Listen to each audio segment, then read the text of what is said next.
The prescription of Palestine Action as a terrorist group goes beyond Yvette Cooper, the Home Secretary, being a Zionist and a Labour friend of Israel. The root of it is a moral panic against direct forms of action in general when it comes to protest, a moral panic that was driven here in the UK by several groups with overlapping sets of interests, from politicians with authoritarian tendencies to lobbyists from the military-industrial complex and extractive industries to a right-wing billionaire-owned media establishment that uses its TV channels, its newspapers to shape public opinion, to a British public that collaborated actively with this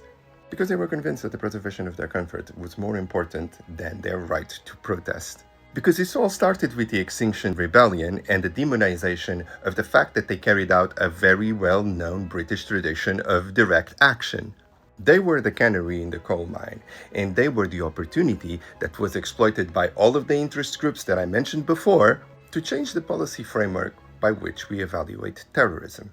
In 2021, these two conservative Friends of Israel hired this ex-leader of the Labour Friends of Israel and ex-Labour MP, John Woodcock, to put into paper the government's objectives, to make protest and direct action as toothless as possible.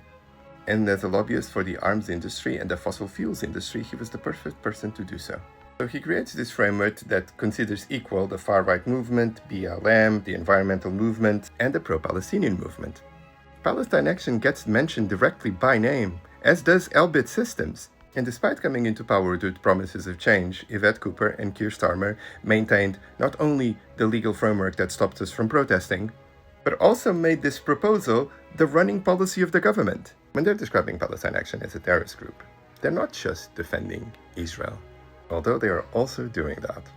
They're defending the role that Israel has as a linchpin in the military-industrial complex, because it is in Israel that the surveillance technology and military technology that is then sold around the world is tested on the lives and the bodies of Palestinians. In a world in which we are in an arms race, in which our Prime Minister brags about increasing military spending on the backs of cuts on aid and on disability benefit, this government is also sending a signal to weapons manufacturers and the financiers that support these weapons manufacturers that they will be willing to put you in jail on terrorist charges if you disrupt their operations.